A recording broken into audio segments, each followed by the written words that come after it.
Welcome to Lynn Cullen Live, talk radio without the static. Email your questions and comments to Lynn at pghcitypaper.com. And now your host, Lynn Cullen. Hey there. Hey there, slightly nasally. Well, I'm always nasal.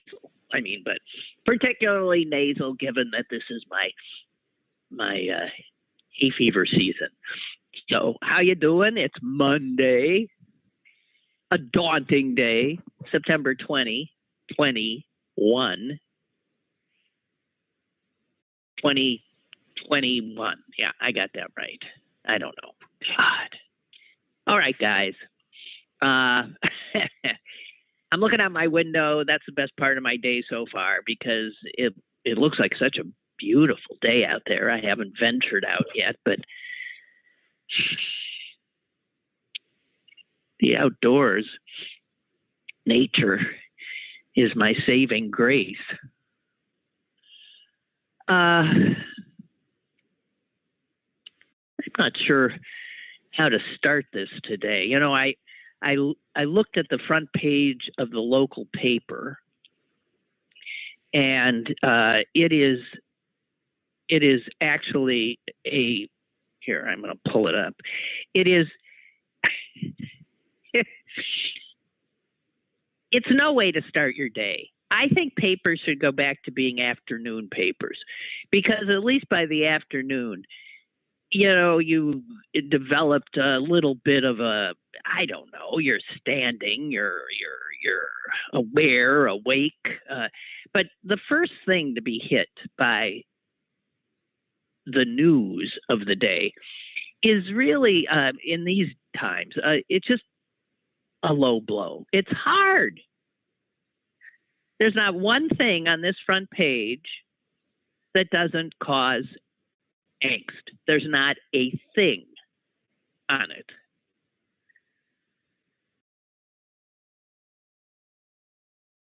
There are just two pictures, both of which don't make you happy. One is a picture of all the happy Steeler fans that were at the game yesterday. This was obviously taken before the game ended. So that doesn't help. You're reminded, if you're a big fan and if you forgot, you wake up in the morning and there's the paper. Ah, jeez. We lost. And then above them is a much more consequential picture. It's of a human being running from three other human beings who are on horseback. And obviously sets up a power dynamic that doesn't look good for the poor guy running.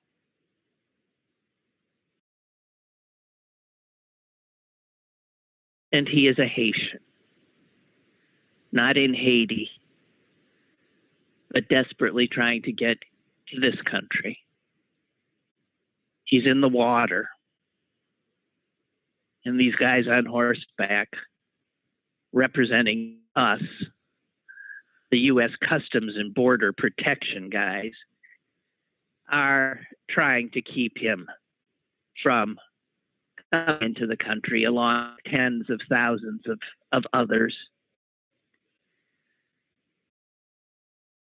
I have said before, what the hell does God have against Haitians?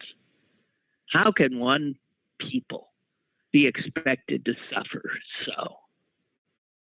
And so anytime I see a story like this, where these desperate human beings, desperate from so many things, desperate to be able to live, to have their children live, who can blame them? Some of these people have gone for years from country to country and now make their fun. They're there. There's the United States. There it is. And we're loading them up. We're sticking them on planes. And we're sending them right I'm not here to argue about what we should do with all the desperate people who try to come here. I don't know. I guess we can't take them all. But how doesn't it break your heart? Yeah.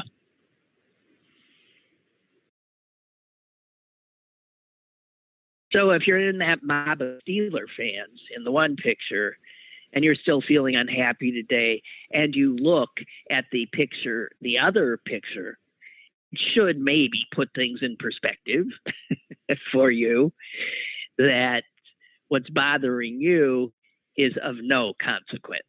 Zero, none.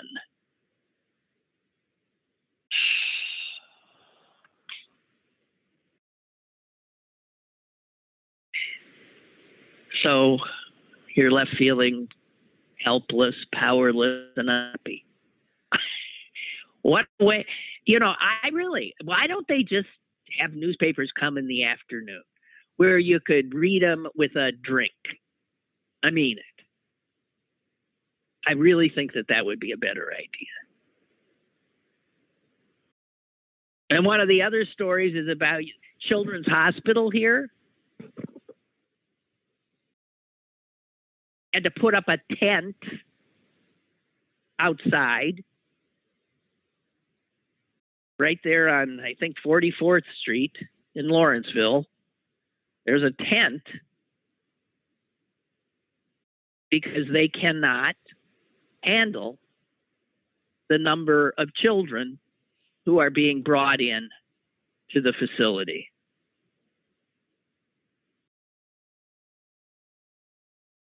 The director of pediatric emergency medicine there said it's historic. It's not the kind of history you want to make. It's so historic that this relatively new facility can't handle it. They say they got the nurses and docs, they just don't have the space. And one woman in the article who brought her baby in was told it would be a 4.5 hour wait. 7.5 hours later, she was still waiting. Can you imagine having a child sick enough that you go to the ER and you can't see, and no one sees your sick child for 7.5 hours?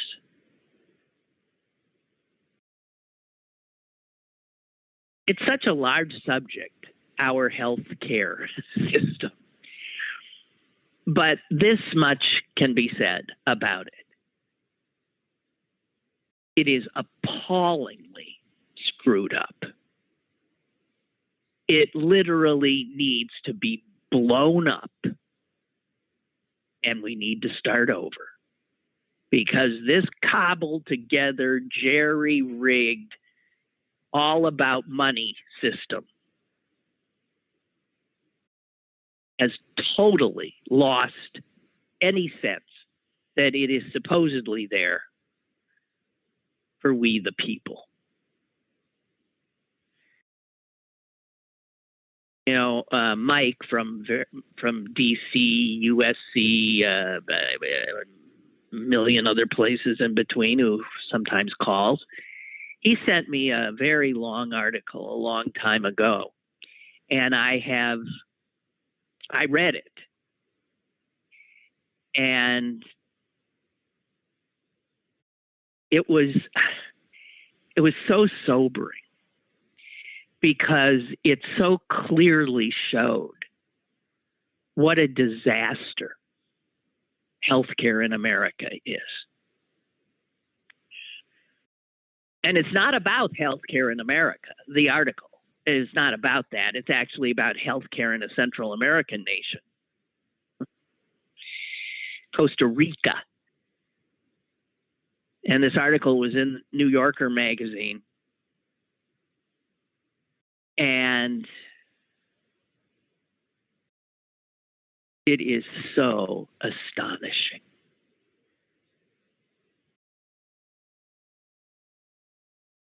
because it explains how, even though we are the richest, supposedly, I guess, are we still the richest? That's the one thing we got. We got money. Big deal. We got money. What do we do with the money? We give it all to the people who already have all the money. As for the people who need money or what money can buy, we don't care about them.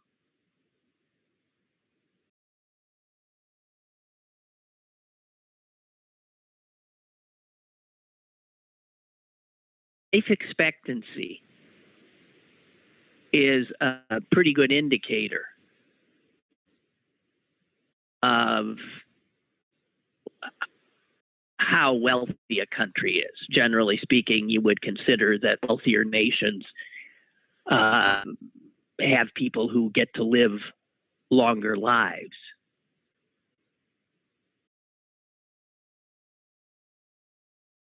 Well, I got news for you. That doesn't hold true when you look at us.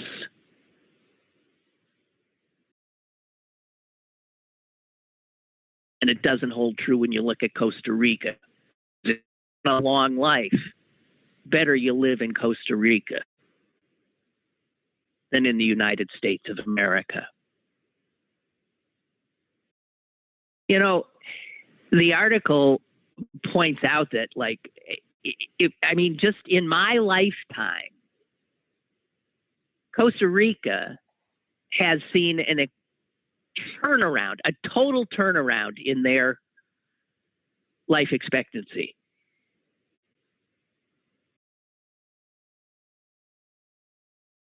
In the 1950s, that's my lifetime, in the 1950s,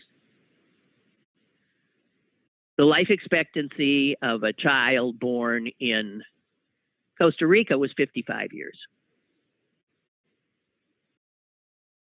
In the United States, a lucky child born could expect to live that and then 13 more years on top of it. So right off the bat, a baby in the United States has 13 more years on average to live than a poor child in Costa Rica. Well, that ain't the case anymore. Life expectancy in Costa Rica now is 81 years. Do you know how remarkable it is to go from a life expectancy of 55 to 81? Pretty amazing. And guess what? That's higher than the life expectancy of a child born in this country now. So Costa Rica, with nowhere near the money, has seen an increase, a huge increase in life expectancy, a poor country. While the rich country to the north, the United States of America, has seen a humiliating decline.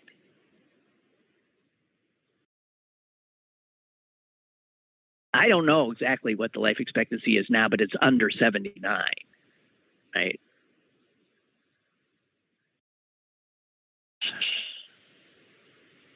And the difference is Costa Rica made it a priority to care for the people who live in that country. They didn't have all the money, but they figured out how to do it. And it's not based on profit. It has nothing to do with profit. Nothing to do with profit.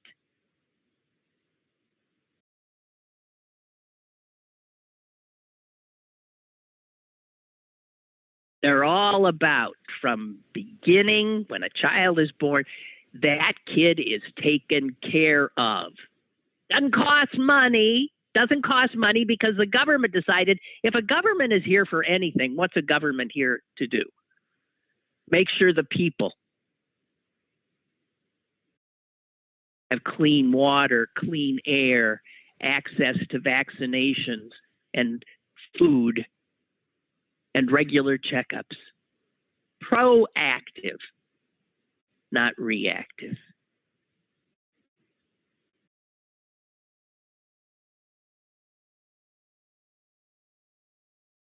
In 1970, 7% of children in Costa Rica were dead before their first birthday. 1980, only 2% were. Maternal deaths fell by 80%.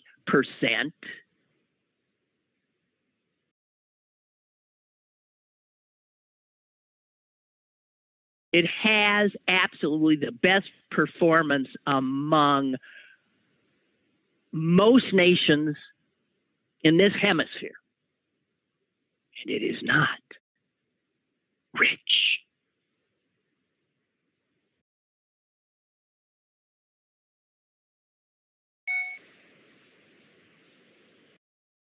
It's an article worth reading if you got the time. And it does. It's long. It's long. But it shows how, where there's a will, where there's a priority given to the humans in the equation and not the profit in the equation. It's astonishing.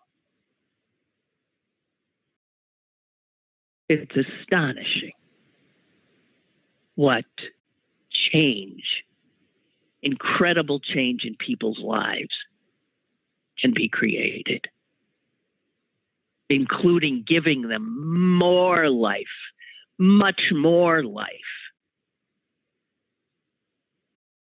to enjoy.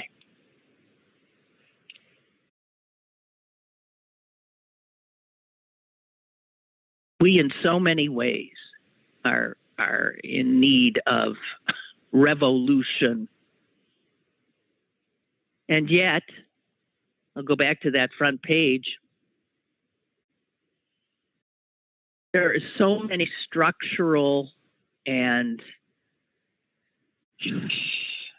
there's so much trouble for us to get where we need to be. And that's another story on the front page of the Pittsburgh Post-Gazette today. And the headline of it is, Manchin will craft climate strategy. I am so sick of this man. I am so sick of a system that allows one man elected by a few people in the country to completely control what the vast majority of people in the country want. And he doesn't. Who invested him with this power? Our system. So we have the absurdity, as someone put it, of, well, I would not have said it like this. This is a guy who teaches at Harvard, used to work in the Obama White House, and he says this about Manchin and his power on this issue, and pretty much any issue. It says something fascinating about our politics, that we are going to have a representative of fossil fuel interests, Manchin, crafting the policy that reduces our reliance on fossil fuels. He says it's fascinating. I say it's maddening. Manchin is the chair of the Senate Energy Panel. He's in charge.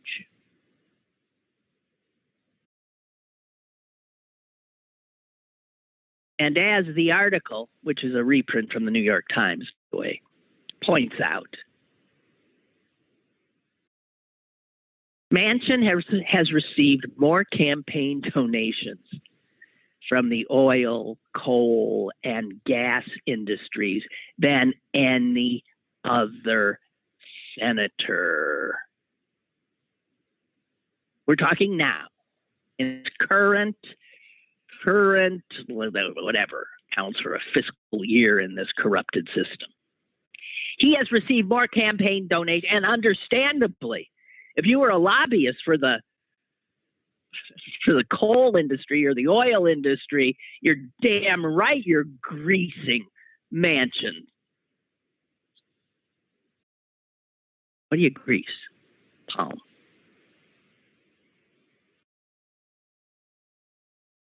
He owns stock as much as $5 million. He doesn't have to say exactly how much, but he put it between $1 and $5 million for whatever when they ask you. In a coal brokerage firm, which he founded in 1988. He's fabulously wealthy. His wealth comes from the very fossil fuels that we know have brought on the climate crisis we're in, and we've got to get a handle on them, and it is time for not little picky uni-ish change, but revolutionary change, and we cannot do it. This one man, and he strikes me as not the brightest bulb, is in the way. He's also in the way of almost anything that we need to get done now. Anything. Right? What's always the problem? Joe Manchin. Oh, I'm so sick of him. Every time I see him, I just, I can't. It's the way I used to feel about seeing, who, the former president. And it's the way I mean, where you literally can't look at a person.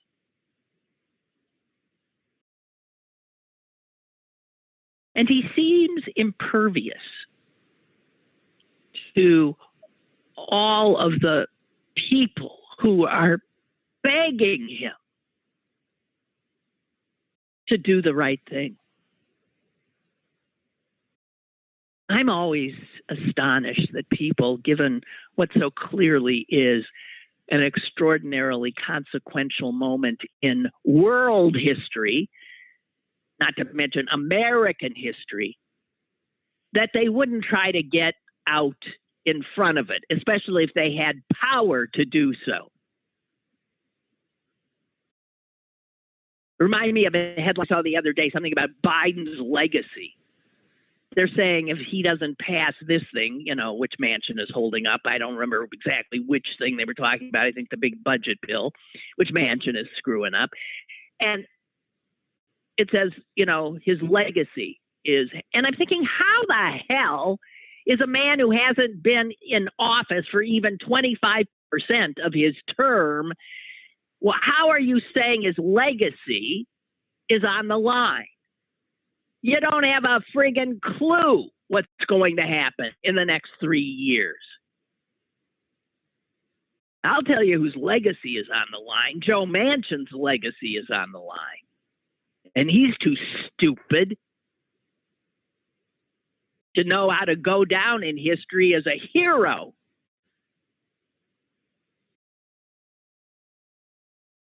Instead of a person who helped bring on the end. God. All right, I'm sorry. This is a Monday. I told you. They gotta start putting these papers out in the afternoon.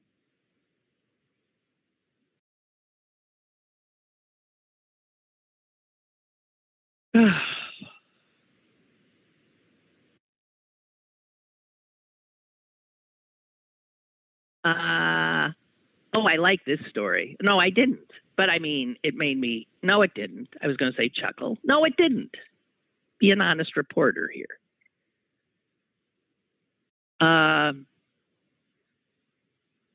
Turns out that people who own lots of horses are having a real hard time finding a certain drug they need to keep their horses healthy. Anybody want to bet what that drug might be? Normally, no. Right? I wouldn't know about a drug for horses. Like, how would I know that? They can't find. They can't find any ivermectin. In Las Vegas, the tack and feed store there has enacted a new requirement for anyone trying to buy ivermectin, and that is, we ain't selling you any unless you show us a picture of you and your horse.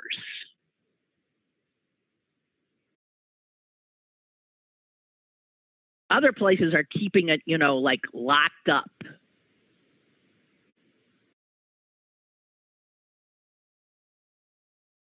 Supply store in Plant City, Florida, took it off the shelves, hiding it until they said legitimate customers come.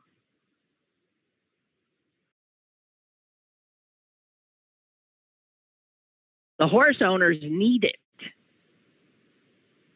In northern Wisconsin, the price of ivermectin has more than doubled. And a lot of the people up there, livestock owners, horse owners, they can't find it.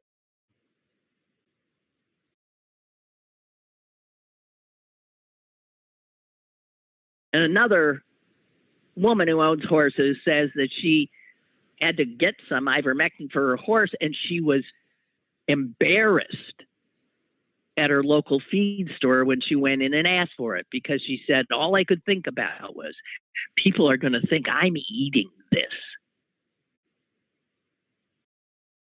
I was so embarrassed, she said. The cashier smirked at her. So she said, I actually then went out and bought other horse items so people wouldn't think I was a nut job.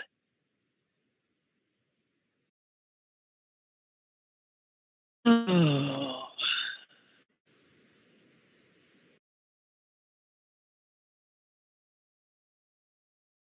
We're too stupid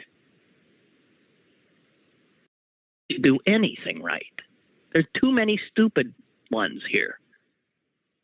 And media, I think, without a doubt, inflates their power, because media is forever drawn to the loudest voices, the stupid voices, the car crash voices.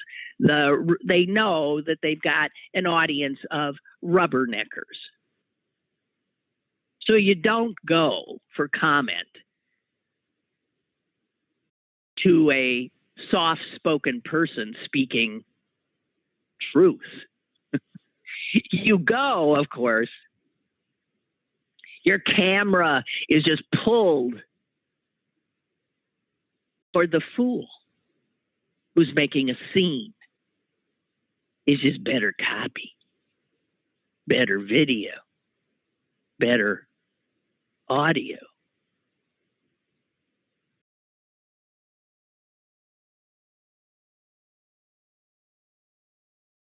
Another indication of just how stupid we are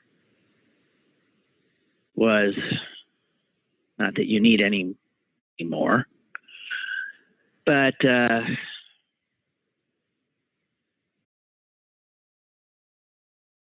we continue to humiliate ourselves by what's happening with COVID here.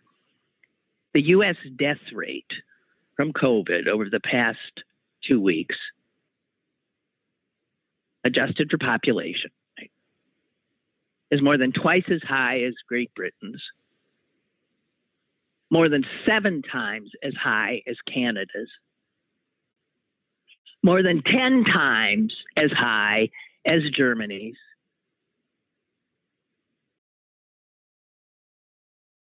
And again, this is the richest country in the world.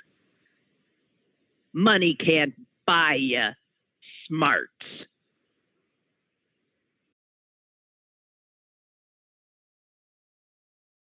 If Mississippi were its own country, it would have one of the world's worst total death tolls per capita. One of the worst in the world. I believe I said the same thing. Oh, God, a bird just hit my window. Oh, God. He's okay. He's okay. And I've got little decals up, but they've been hitting the windows. He's the second one in the... Oh, Jesus. Okay, so, I mean, this is a picture of failure as a nation. It's not Joe Biden's fucking fault.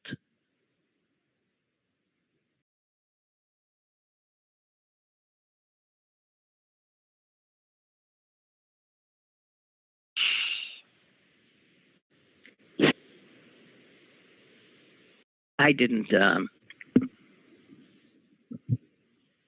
I think I watched the very beginning of the Emmys last night and then thought, I don't give a shit about this. And so I stopped.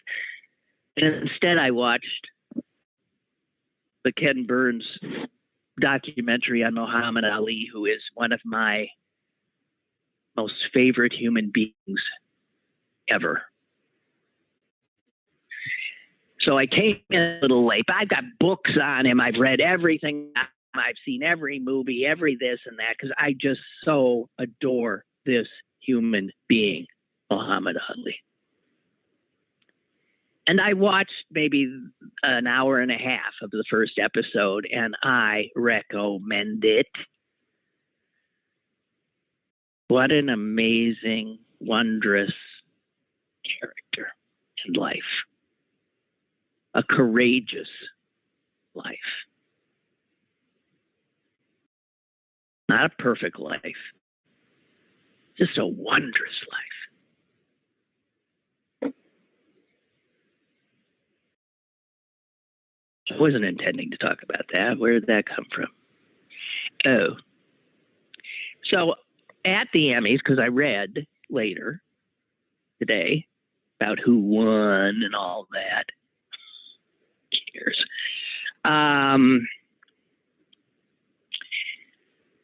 And I saw that this British actress, Michaela Cole, who wrote and starred in a series called I May Destroy You. It's about rape, pretty much. It's about sexual, and it's brilliant. It is just flat out brilliant. And I guess she finally got an Emmy for her writing of it. When they could pull away from Ted Lasso and The Crown. And I read part of what she said in her acceptance speech. What is it about British actors that so often give such extraordinarily eloquent acceptance speeches? Every once in a while an American might too, but the Brits, I don't know. I don't know what it is. Maybe they're actually educated as opposed to us. She said this. I dare you. In a world that entices us to browse through the lives of others, to help us determine how we feel about ourselves. Right there. Right there. She captures. So many of us spend so much time doing, young people especially, which drives me crazy. They're on social media. They're on their phones. They're scrolling around, looking at the lives of others, as she put it, to help determine how they feel about themselves.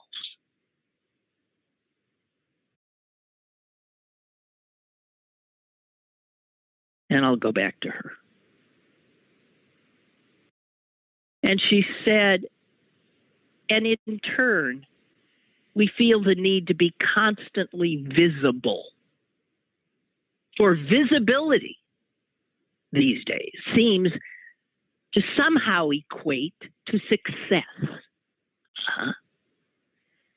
How many likes did you get? How many clicks? Did you get thumbs up? How many listeners do you have? How many viewers? People seeing you? People hearing you? People see your picture? Are you out there on all these Instagram, TikToks, and all this kind of stuff? How you doing? Because you're successful if you're visible.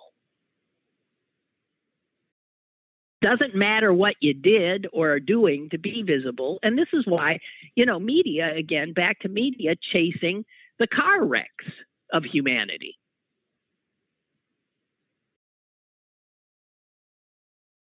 And then she said, it's her challenge. This is why she said, don't be afraid. Do not be afraid, she said, to disappear. To disappear from it, from us, for a while, and see what comes to you in the silence.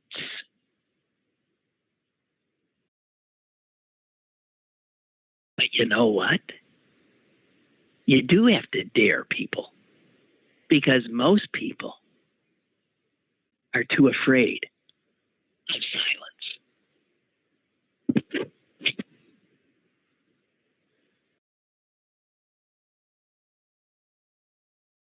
I've never understood that myself. I relish it. I revel in it.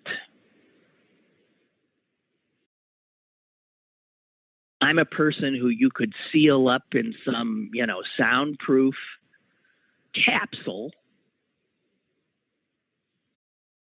with no sensory input. Just make sure it's comfortable, right? Put me in a comfortable position. Put me in there, and I'm in heaven. I'm not going to fall asleep. I'm going to be left with my own thoughts. And that is what is so frightening to so many people, I guess. And I don't know if you could hear it while I was talking about silence. A leaf blower, neighbor's yard, and I live in a city, so I'm close to my neighbor. And I, as you know, hate them. I don't own them. I own brooms and rakes. That's what people used to use if they wanted to tidy up the outdoors.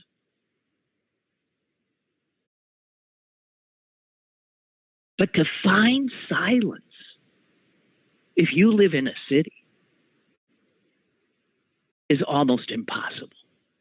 And when I say silence, I am not saying, you got to shut the birds up or something. No, the real sounds of the world, natural sounds, are so wondrous. But where do you ever hear that? Right now, I'm hearing a leaf blower. At the leaf blower, I'll hear cars, traffic, humans. And then there's all those people who absolutely have to have a constant, right, cacophony. They've got to have the television on. They've got to have the radio on. They have to have music on. They get in the car, and then they have to talk. They have to be on phones. What is this constant? I'm always amazed. I'm sorry I'm going on this riff because I'll never understand it. When I see somebody walking their dog or walking their baby in a stroller and they're on their phone and they're yakking.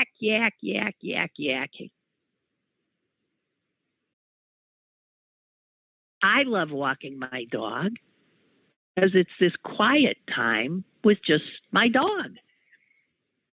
I get to see things. I get to hear things.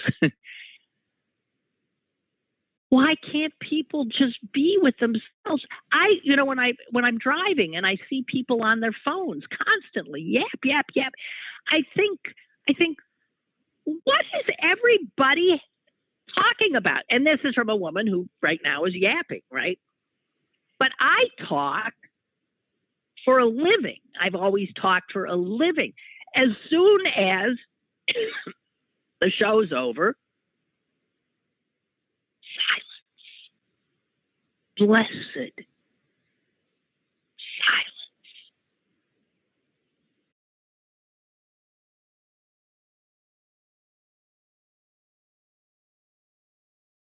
There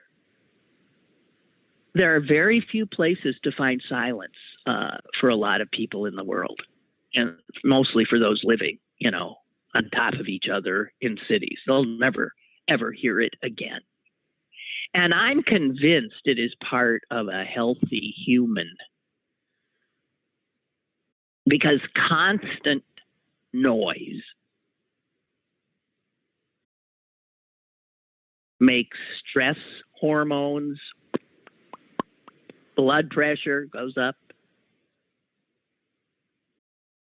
And why I hate it mostly is because of the distraction, the relentless distraction that keeps us from noticing our very selves, our lives, what's happening right now.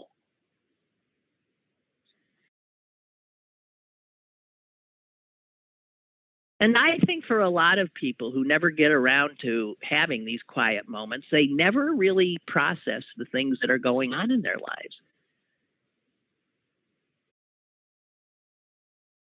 They don't allow themselves times to be thoughtful. And I'm not talking about, oh, it was so thoughtful of you to bring me this gift. To sit with your thoughts and to think.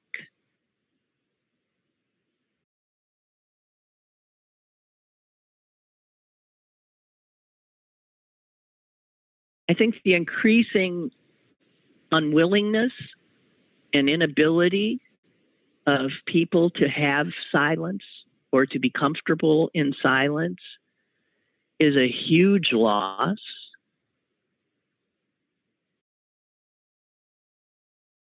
And I don't know that we're ever going to be able to turn that around.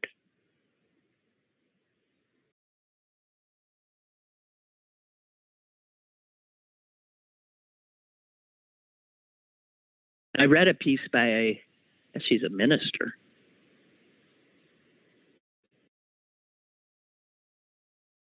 And she's saying one of the things she thought that churches should always do, and they weren't doing it anymore, see, they're at the phone, doing it anymore, is that, and by the way, that is a complete, whoever that is not somebody I want to talk to. Why do I even have that goddamn phone? And then the disembodied voice can't, leave a message. And of course they don't, because it's, okay, I'm sorry. She talks about the fact that churches often have their doors open. I mean, unlocked. And it's something I know when I lived in New York City, one of the noisiest places I've ever lived. And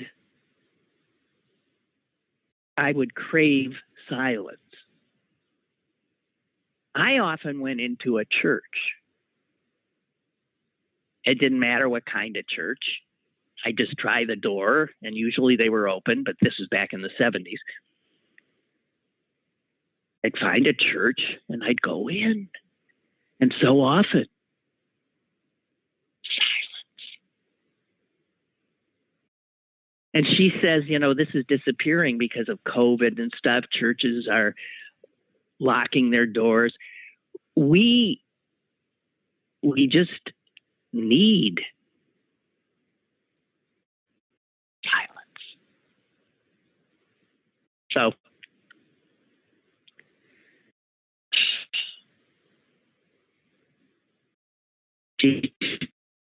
bird hit your window. I heard you say you have decals up.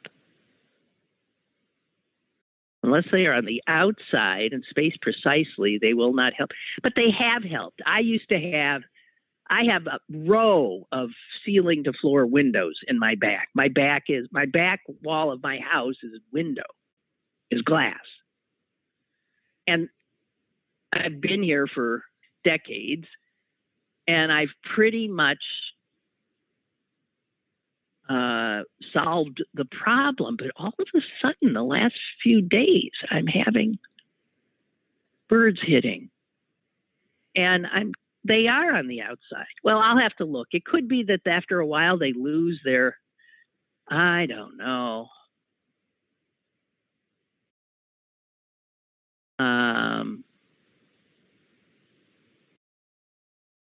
Oh, don't tell me this, Gigi, please. People often think that the bird's okay because they fly off, but we have found through research that many of these birds die later from internal injuries.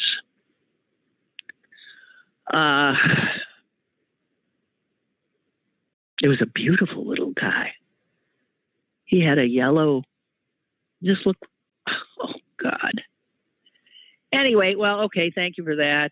Just another thing to be upset about.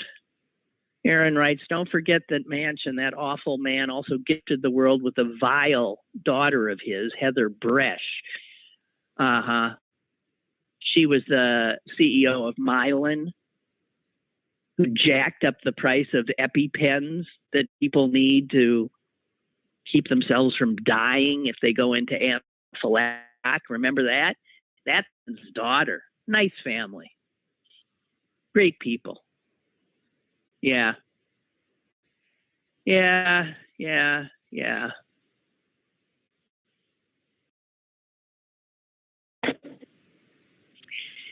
But it's so often the case. I do have something more uplifting. Unfortunately, it's an obituary. Why is that so often true? Because you see a life well lived. And I feel particularly unhappy about not being able to share more about this woman's life with you because I knew her. I didn't know her well. I'm looking at her picture and yeah, that's her. That's my memory. And this is a woman who, again, I don't know her that well. I worked with her or worked in the same place with her. I don't even recall. And this would be television because she was a television producer here. And I worked on, if I didn't work with her, I certainly knew her. And her name, when I was looking through the obits today, looking for something that would make me feel better, I saw a name that rang a bell and I looked, and yes, Donna Tabor.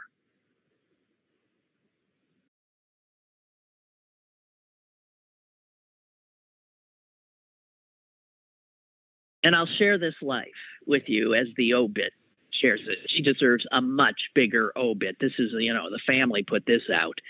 And the Post-Gazette needs to jump on this and have one of those big stories. I'm sure they had to have written about her in the past, given what she did with her life. Okay, so she's died. Donna died at 81, just 3 days ago. It says here she worked for 26 years as a television producer, and that is how I knew her. But then,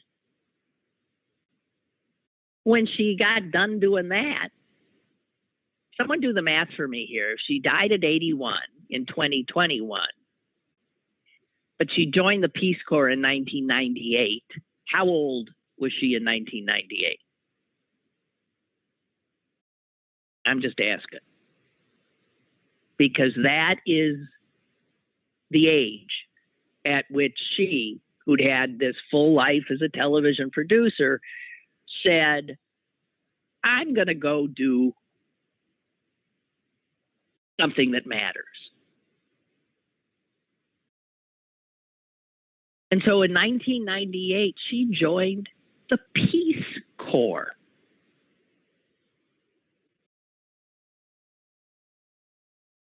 And then she became a volunteer for a group called Building New Hope in Grenada, Nicaragua. And that is where she stayed.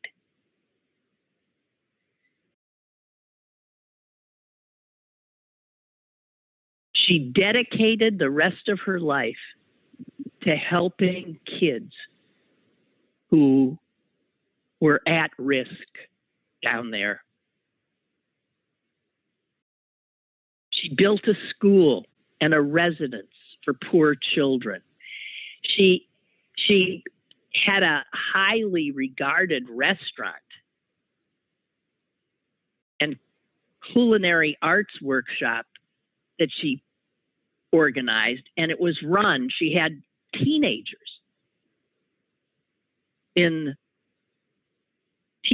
who ran it.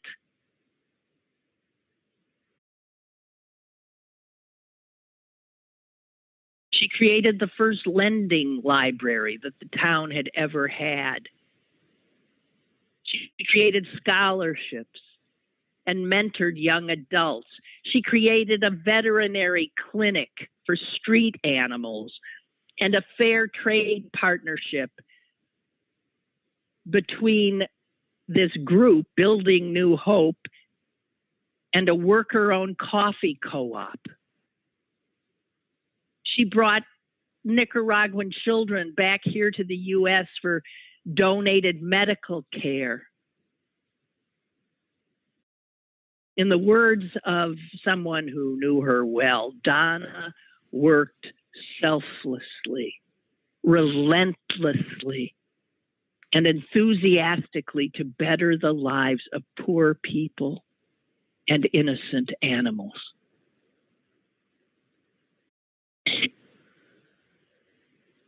I remember someone telling me that she had done this and that she was in Nicaragua, and I thought, what? I mean, I never knew anybody with such courage.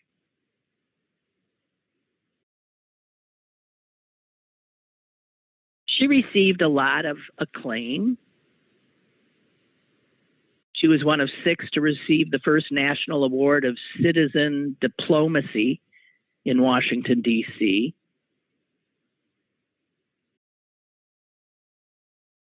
She won some TV awards. She had some golden quills.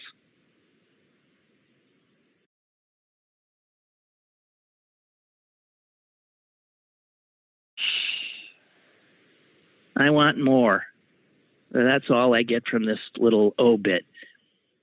And there's a picture of her smiling, and she's in a classroom with these 2 little guys, 2 little children that she's obviously helped, and one of them is sort of being playful with her. What a wondrous woman. What a wondrous woman.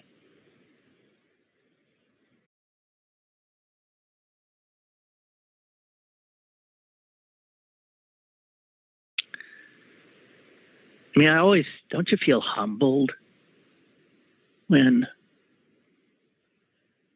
you come upon a life like that? Wow.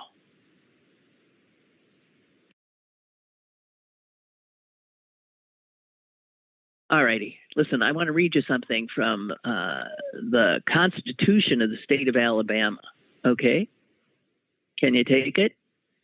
Maybe not. Better sit down. This is in the Constitution of the state of Alabama. It was written in 1901. They rewrote it in 1901, and it hasn't been toyed with since.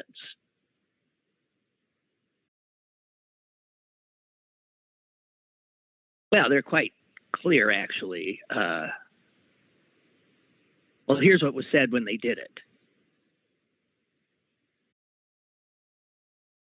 John Knox, the president of the Constitutional Convention that created this incredible document, which was then ratified by the good voters of the state of Alabama. And given it was 1901, that would mean white men, right? Women couldn't vote. Black people sure as hell couldn't vote. So this was ratified by the white guys down there in Alabama. And it explicitly states that the Constitution of Alabama establishes white supremacy in this state. No, very straightforward there. Establish white supremacy in this state. And the guy who headed the convention said, the new Constitution eliminates the ignorant Negro vote and places the control of our government where God Almighty intended it should be, with the Anglo-Saxon race.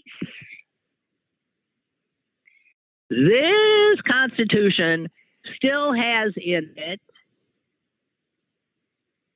that schools should be segregated. It flat out says, Section 256, there shall be separate schools for white and colored children, and no child of either race shall be permitted to attend a school of the other race. That's still in their Constitution. Also, the legislature shall never pass any law to authorize or legalize any marriage between any white person and a Negro or descendant of a Negro. It's weird. Throughout this thing, Black people are called Negroes, colored, ignorant. So guess what? They're trying to finally redo this, and we'll see. I don't know. The state, they have to ratify it again. I don't know. Now the Black people can vote, and there is an effort to get some of this stuff that is clearly unconstitutional out of it. But wow. I mean, my God. You wonder why some of these states haven't taken down all those monuments to traitors and white supremacists. They've got constitutions that flat out say, I can't. Oh, God. I live in these places.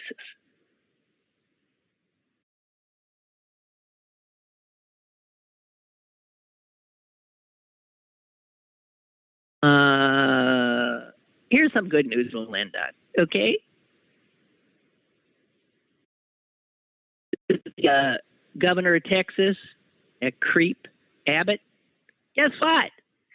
Polls show even Texans are getting sick of him.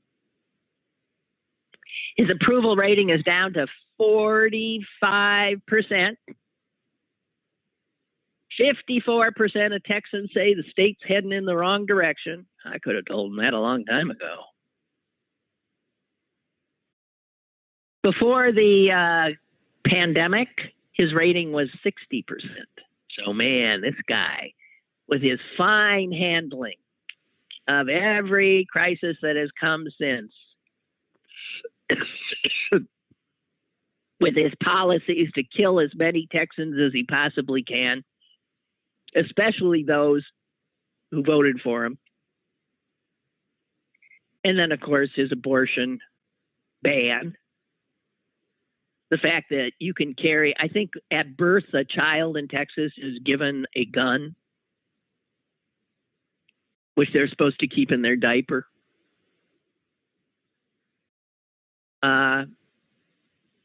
And here, this doesn't bode well for the future. You think, oh, good, because I heard Beto O'Rourke is planning on running against him, running for governor.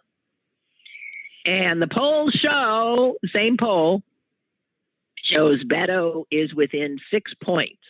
He's beneath him. Abbott still asked today, a Texan, would you vote for Beto O'Rourke or this creep? They still go with the creep.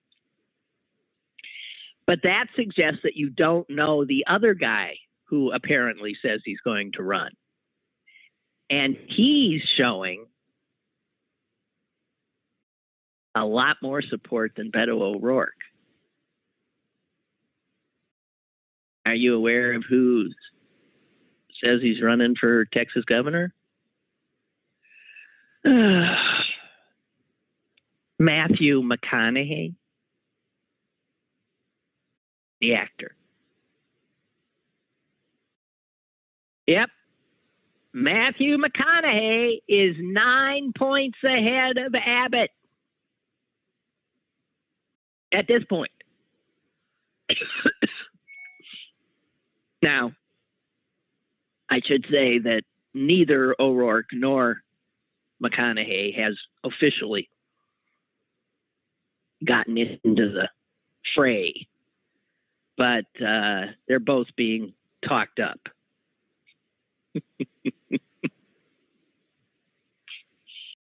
Okie doke. I'm sorry, I missed a caller. I didn't see that. Forgive me. Why doesn't that get onto my... Okay, whatever. Okay, guys, that's it. Sorry. Susan will be by tomorrow. Maybe she's got something lighter. I don't know. God help us. Good luck. Bye. Lynn Cullen Live, Monday through Thursday from 10 a.m. to 11 a.m. and archived at pghcitypaper.com. The opinions expressed on Lynn Cullen Live are those of the host and do not necessarily reflect the viewpoints of Pittsburgh City Paper or its advertisers.